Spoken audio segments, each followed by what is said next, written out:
All right, welcome back to another episode of the Pain and Power Podcast. This is your host, Justin Banks, with another hopefully great episode for you. I want to start this episode off a little bit differently. I want to start this episode by saying, welcome to the survivors. This episode talks about survivors. This episode talks about you. We are all survivors of one thing or another. Survivor is defined as someone who continues to live or exist in spite of danger, in spite of hardship. So, to my victims of abuse, I welcome you. My victims of assault, I welcome you. To the suicide survivor, the anxiety and depression survivor, I welcome you to this podcast. And I believe that you listening is not a coincidence. I want to talk to those trying to break the generational curses. I'm sure you had to grow up with those curses and try to overcome them and survive them. Financial hardship is something that one must survive, whether it is growing up in poverty or trying to overcome financial difficulty as an adult. The title of this episode is called Survival Tactics. And we all have moments in our life where survival tactics are necessary. Knowing how to survive is crucial for us as people. There is power in knowing how to survive. I mean, being a survivor reminds you that if you fell down 7 times, that you must have gotten up 8 because you're here, you're still standing. Survival tactics get you to the next day. It keeps food on your table, clothes on your back. Survival keeps you alive. So, to the survivor that is listening, I say welcome because through all the hell that you have been through, you are still here and that cannot be forgot. Now, growing up, I'm sure that some of you, just like me, have had to use survival tactics. If the lights were out at the house, you light a candle at night and you keep it moving. When the water heater stops working, heat up the pot on the stove and make that your shower. Doesn't mean that we weren't frustrated by it, but we did what we had to do to get to the next day. Sometimes you got to heat up the noodles when you're hungry, put the hot dogs in the boiling water, and it was days that could have been your breakfast, lunch, and dinner. And yet we're still here. I remember being put on punishment and not being allowed to watch TV, or use any electronics, and had to find something to fulfill my time. I learned about playing, word searches or playing chess, something that could stimulate my mind without technology being by my side. There were so many moments growing up we had specifically what we needed rather than having all the things that we wanted. My parents still fought really hard to get us some of that too, despite our circumstances. If the moment comes when the financial hardship strikes again, I may not like the circumstances, but I've been taught to survive, build up those calluses, and keep it moving. I'm sure there are some people listening who are feeling true hurt. It could be hurt from childhood, or it could be hurt from this present day. And if you're like me, you keep fighting and fighting. And as I was creating this episode, I realized how exhausting continuing to fight could be. The constant of being in that fight or flight response. I've heard a lot of people talk about this, but constantly being in survival mode is unhealthy. And that's the true genesis of this episode. For many of us, survival tactics is the base of our foundation. Getting by, moving from paycheck to paycheck, praying only when you're scared, or just saying to stay strong. Again, that's the base of what many of us grew up with. To fight and fight and fight has made many of us who we are. We need that, but now I believe it's time to build on that foundation of survival. It's time to build on what your ancestors have built before us. And a true grown up lesson is, loving your parents or whoever has raised you, but understanding that you may not be able to take everything that was taught to you to get you to the next level. There's no point in building two foundations of survival. What about the home that you were planning to live in? How is that going to be created? It might take new materials, new tools. It's going to take something different. And another grown up lesson is realizing that as much as you may be grateful for where you come from, there may be some cracks in that foundation, and some things may need a do over. Let me give an example. So, for example, I'll talk about me being in Detroit. Generations now and generations before, we've always been able to find a job at the car factory. If you don't have a degree, no worries, you can get a job at the factory. If you do have a degree but still can't find a job, you can still go to the factory. This is one of the main reasons, why African Americans left the Jim Crow South during the Great Migration. Folks traveled up north to find a job to get them a better life. Many individuals before us and many now have those jobs to survive. And life with all of this inflation and all this uncertainty is definitely tough. So it's helpful having a job just to keep you going. This has been part of the foundation of Black America, particularly in Detroit. Some people may enjoy the job, but you hear a lot of stories of people that don't. Yes, that person is surviving, but the hours are really long. Some of the jobs are grueling. It's hard to have a life outside, so your life is really just in your workplace, which is unhealthy. You barely have time for family. You just eat, maybe sleep, work, and repeat for years. With this demand, it's hard seeing a bunch of people who are happy working those really demanding jobs. Survival is great, but I think that in this one life, shouldn't we live too? Now, working this hard for yourself or your family is admirable and it helps you get to the next day. But think about your boss's boss's boss. They'll be building off of your back, not to get to the next day, but to help them build wealth for their family and the families that come after them. They're building wealth for the generations to come. Not only that, the hours aren't as demanding. They can have time for family and vacations, truly living life while you are showing your hard work, your strength, your survival tactics, but you're working all these grueling days. It's important to have and show strength, but I think it's time for many of us to take the next step and start learning living tactics for ourselves and the next generation. Survival is crucial, but you ever seen someone survive a boxing match? They may have survived the fight, they may have even won the fight, but they're all bloody and they're beaten. Black eyes and bloody noses, not to mention the possible brain damage. They can suffer brain damage in the fight and brain damage later on in their lives. But here's the question: how's the promoter doing? Smoking a cigar, smiling and laughing, knowing they just made millions off the backs of two men or women who have just taken years off of their life. So often we have been taught to fight and eventually suffering the consequences and never explore the side of living. Sometimes survival is just for a season. That may be where we come from, but that doesn't mean that's where we'll stay. We make this season our forever and we just stay there. Yes, growing up, I needed to eat what I had to eat to survive, but I have noticed that eating like this has made me lose many black men in my family in their 50s. I've seen the high blood pressure, the diabetes, the obesity, and the death and the trauma that comes from the suffering. I know that's what we had to do, but there were some moments we could have brought some veggies in. There were some moments we could have taken that walk or went to the gym consistently to try to live. Some of our mental illnesses or our current emotional state is definitely taught to us. Think about how calm do you expect a survivor to be? There's going to be some panic, some irritability and some anger. And that has been passed down and shown to the next generation. And now here we are, built on a foundation that is supposed to take us above that. But the foundation is just what we know, and we build something that is already there. Sadness built again, anxiousness built again, depression and rage built again. I myself am anxious because I was taught it. To only pray when times are bad creates worry. To constantly see people talk about the past and the future and not the present causes worry, and I watched it. Always eating soul food, food that was created through slavery to help us survive. That's what I knew, but it's also killing my community. There is no reason that the intestine of a pig should be eaten again.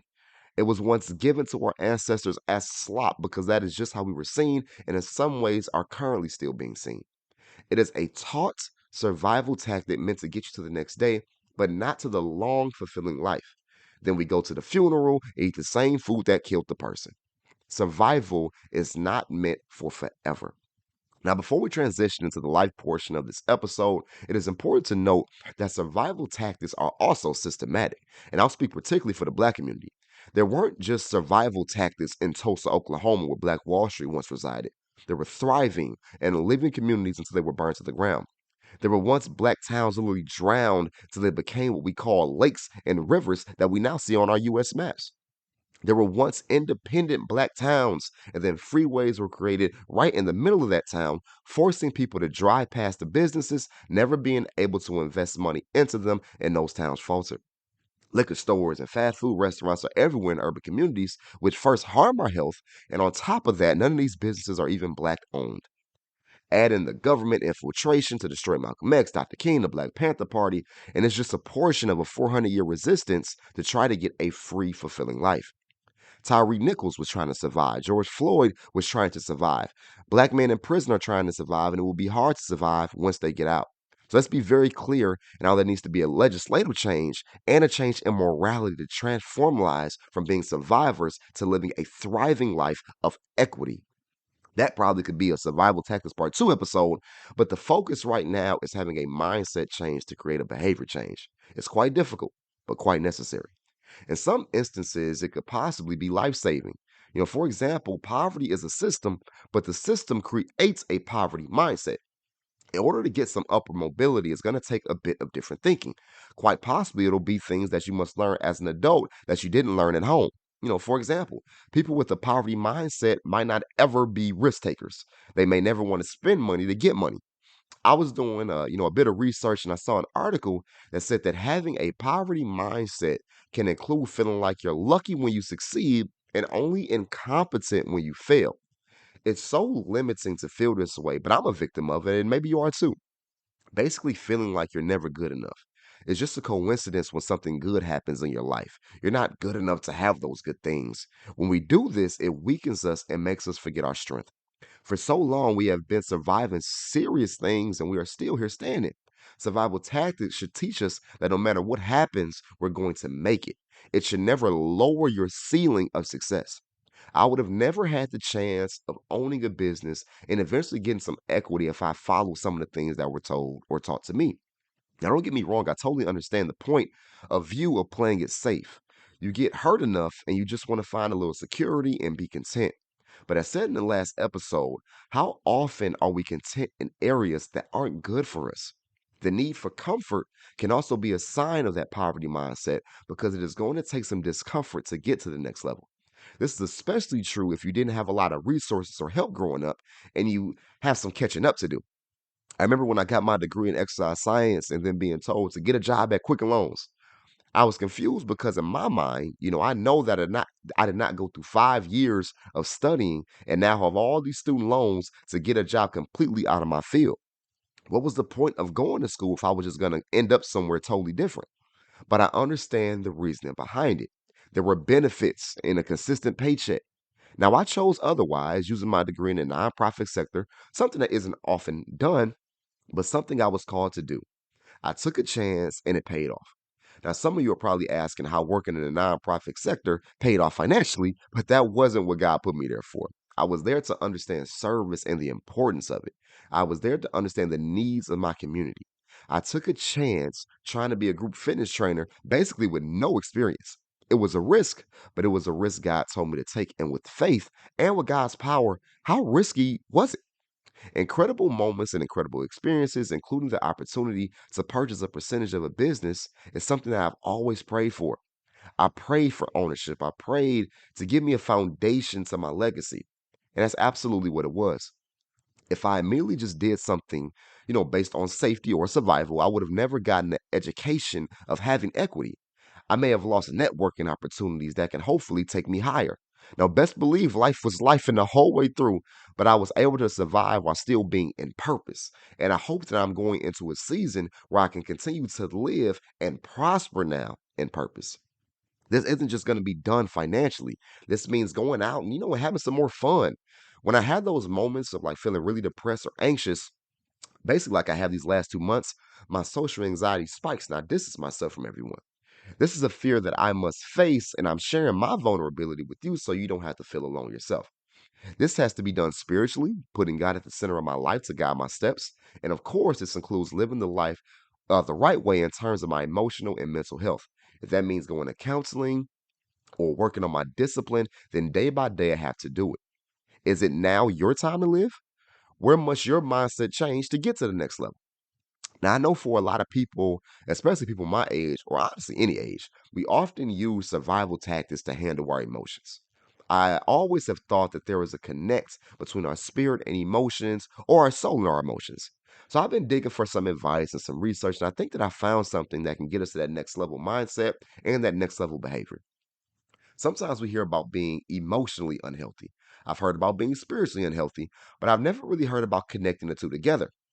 I saw some excerpts of a book that I think I want to read myself. And the author's name is Peter Casaro. And he has a book he's written called Emotionally Healthy Spirituality. Are your emotions healthy in regards to your spirit? How connected are your emotions and spirit together? In this book, the author gives examples of having emotionally unhealthy spirituality. Let's talk about them and see if this is something that you do, and do you do it to protect yourself or use it as a means of survival? One example of having emotionally unhealthy spirituality is ignoring the emotions of anger, sadness, or fear.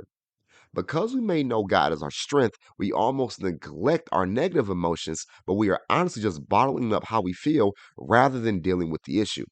It's okay to feel and to acknowledge so we can eventually release. Let yourself be human so you don't trap your emotions and thinking you're just trying to survive. Oftentimes, it's leading to our demise because these emotions eventually explode into our faces and the people around us. This next one is a good one.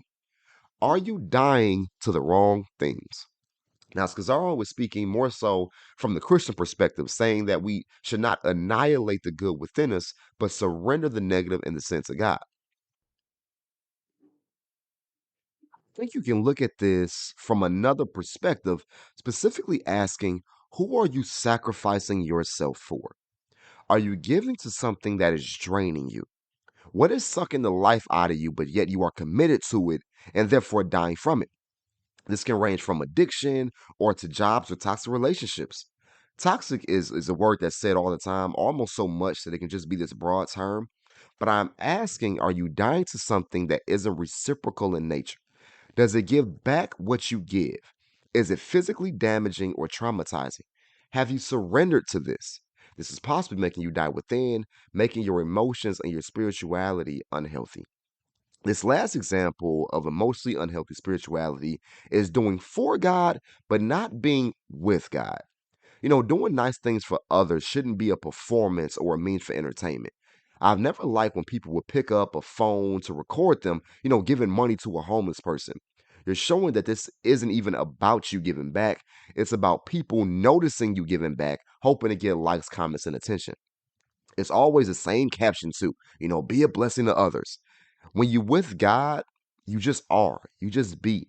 The spiritual energy flows through you as a vessel, and you are as God wants you to be.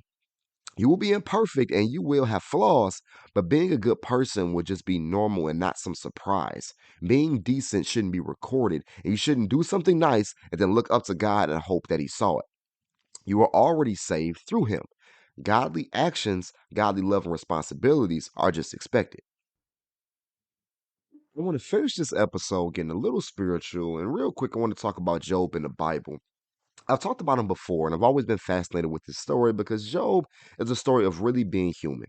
He really had moments of living and thriving, but he also had moments of using the survival tactics and beginning to live again. Often, in some ways, his story may relate to you. Job was beyond wealthy, he had cattle, land, a beautiful family. You can see that he was in a season of living the abundant life, possibly having the abundant life mindset. But when the challenges came, and they came with a fury, survival mode had to kick in. The cattle, sheep, and land he once had was now lost. His sons and daughters were killed. Severe pain was inflicted upon him. Sores were put on his body. He would just try to scrape the sores with an old pottery tool. I just can't imagine the pain or the agony. Now, many theologians will talk about this book in the Bible and just talk about how Job kept his faith strong through it all. That isn't necessarily true, and I personally appreciate the human aspect of this book because I can relate to it. Eventually, Job did have enough, and there was a moment where he cursed God and wished he wasn't born. Job argued with friends about God while he suffered. While he was trying to survive, of course, his anger came out. Of course, his distress started to show. But Job didn't stay there and get comfortable with the disdain. He used survival tactics that eventually gave blessings back to him. These survival tactics were effective. They were faith, patience, perseverance, tools that are crucial for our lives today. While enduring his pain and hardship, he survived using these skills, and the Lord responded by removing his sickness, giving his land and cattle back, increased his wealth, and was able to be with his family again. Extremely painful situations this man was in, and required again effective survival tactics to keep Job in contact with God and to overcome and be in a season of thriving. So I want to close here saying that I know it's hard. What makes it harder is sometimes not knowing the resources that can pull us out of our sorrow. Last week, I gave the example of writing down your fears, then writing down the solutions to face them. I encourage you to do it, even if you haven't done so already, because these solutions may be the tools necessary to get the thriving and abundant lifestyle that you are after. You are a strong survivor who possibly has had a story similar to Job. But who says your story has to be just suffering? I pray that this is the season where you get your land, your wealth, and your peace. When things get bad, you'll find a way to make it through because you've done it all your life. But I encourage us all, including myself, to continue to learn how to live. Let's all educate ourselves and apply the knowledge to continue to go up. I started this episode saying hello to the survivor.